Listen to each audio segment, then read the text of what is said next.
कुछ ही दिनों में इंडिया के नीट पीजी एडमिशंस का प्रोसेस शुरू होने वाला है।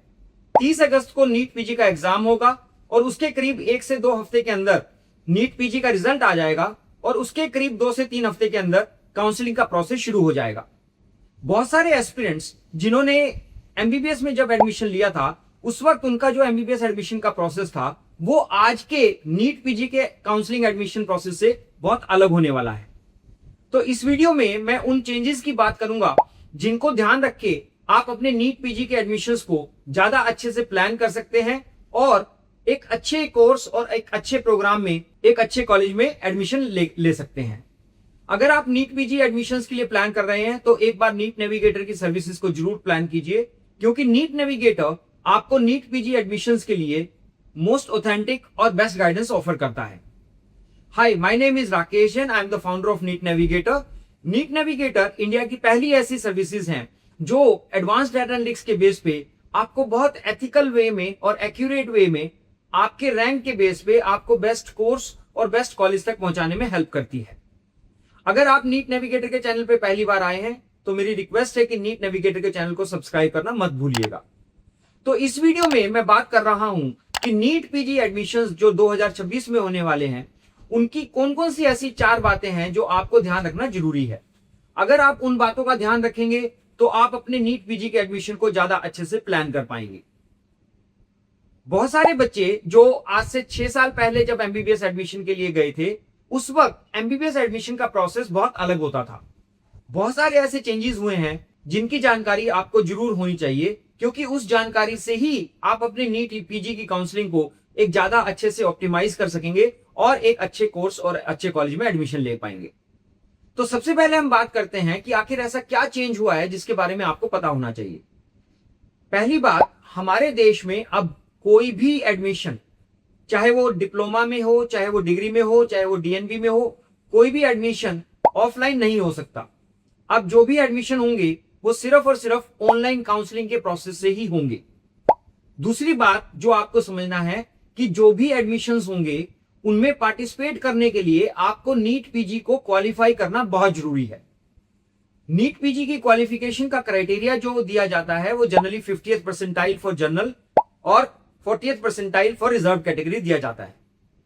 हालांकि पिछले कुछ सालों के एविडेंस में ये हमने देखते हैं कि सेकंड या थर्ड राउंड के बाद जनरली ये कट ऑफ लो कर दी जाती है और ज्यादा से ज्यादा बच्चे नीट पीजी की काउंसलिंग के लिए एलिजिबल हो जाते हैं।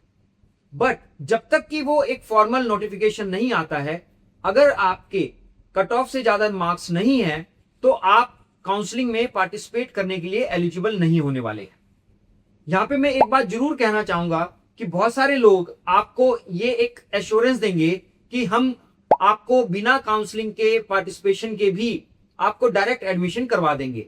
हमारी कॉलेज में सेटिंग होती है और हम जब तक कि आपका एलिजिबिलिटी नहीं बनता तब तक हम वहां पे आपकी एक सीट ब्लॉक या सीट बुक करके रखेंगे। प्लीज अंडरस्टैंड, आज के दिन में किसी भी इंस्टीट्यूशन में ऐसा कोई प्रोसेस नहीं है। अगर मान लीजिए 1 लाख या उससे ज्यादा रैंक पे कोई एडमिशंस हो रहे हैं तो उन एडमिशंस को समझने के लिए आपको 2 बातों को समझना बहुत जरूरी है। पहली बात कि किसी भी एडमिशन में जो भी एक एडमिशन प्रोसेस होता है उसके 2 फैक्टर काम करते हैं, डिजायरेबिलिटी एंड अफोर्डेबिलिटी। क्योंकि कुछ कॉलेजेस में the course fees for clinical programs is so high कि जनरली बहुत सारे बच्चे उन कोर्स फीस को अफोर्ड नहीं कर पाते हैं। इसीलिए उन कॉलेजेस में फीस ज्यादा होने के कारण मेरिट कम चली जाती है। बट ऐसा नहीं है कि वहां पे वो कॉलेज अपने डिस्क्रिशन से किसी को एडमिशन दे सकता है।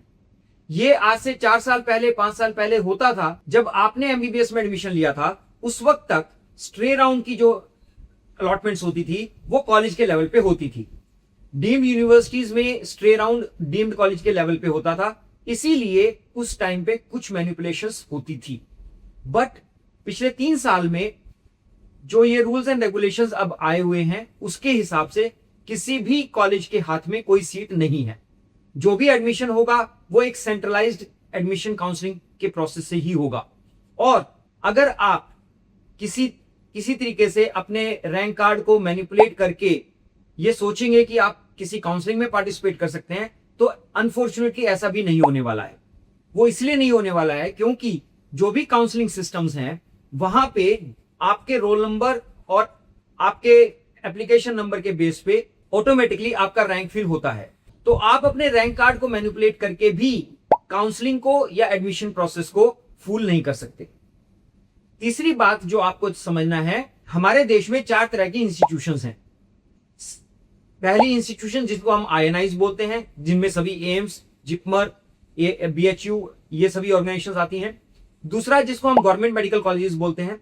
तीसरा जो प्राइवेट मेडिकल कॉलेजेस होते हैं, और चौथा जिनको हम डीम्ड मेडिकल कॉलेजेस बोलते हैं।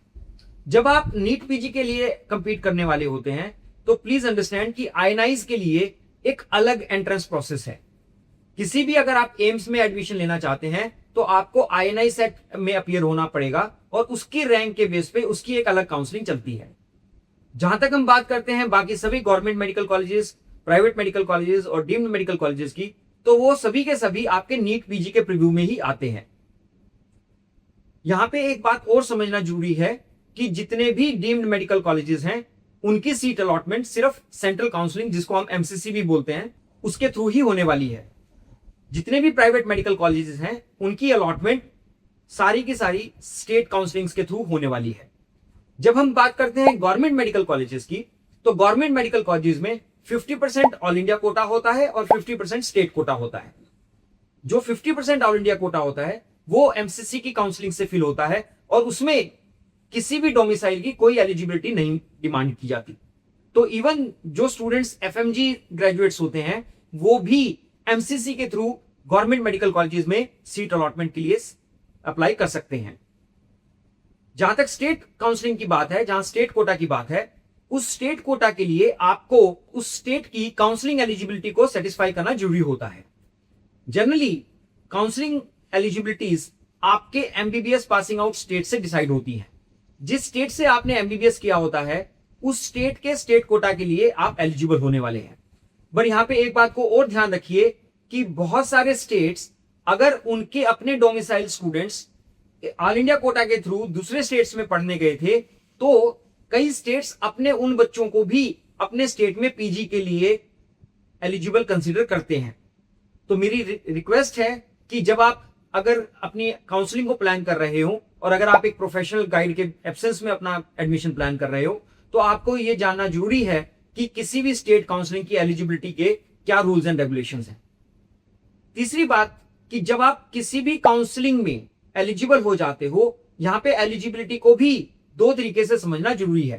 पहली बात यह कि अगर आप अपने डोमिसाइल स्टेट से किसी दूसरे स्टेट में आपने एमबीबीएस किया था तो अगर आप उस स्टेट के स्टेट कोटा के लिए भी एलिजिबल होते हो तो भी आप वहां की रिजर्व सीट्स के लिए एलिजिबल नहीं होते हो।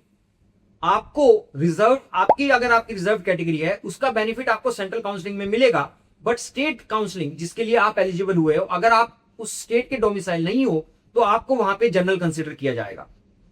और चौथी सबसे इंपॉर्टेंट चीज जो आपको समझना जरूरी है फॉर नीट पीजी एडमिशंस कि नीट पीजी एडमिशंस में बहुत अलग अलग डाटा एनालिटिक्स काम करती हैं। सबसे इंपॉर्टेंट डाटा एनालिटिक्स जो काम करती है वो होती है सीट रोस्टर, क्योंकि number of seats in the PGs are very less. तो उसमें जब हम रिजर्वेशन को अकाउंट फॉर करते हैं तो सीट्स बहुत चेंज होती हैं। दूसरा इंपॉर्टेंट चीज जो आपको समझना है कि जब आप काउंसलिंग को मैनेज करने की बात करते हैं तो डाटा मूवमेंट जो होती है, क्योंकि बहुत सारी अलग अलग ऑप्शंस होती हैं एक बच्चे के सामने, तो इनवेरिएबली हर ब्रांच में हर कोर्स में कहीं ना कहीं मेरिट मूवमेंट होती है। तो आप अगर एक अच्छी से मेरिट मूवमेंट को ऑप्टिमाइज करेंगे तो definitely you will be able to reach to the best possible course and best possible college. अगर आप नीट पीजी एडमिशंस के लिए प्रोफेशनल गाइडेंस सीख कर रहे हैं तो एक बार आप नीट नेविगेटर की सर्विसेज को जरूर एक्सप्लोर कीजिए, because NEET navigator will offer you the best guidance for the best admission in medical colleges of India. I hope you like this video, और अगर आपको ये अच्छा लगा तो प्लीज इस वीडियो को शेयर भी करिए ताकि ज्यादा से ज्यादा बच्चे जो नीट पीजी में एडमिशन लेना चाह रहे हैं उनके पास एक ऑथेंटिक इंफॉर्मेशन पहुंच सके। So wish you all the best and thank you.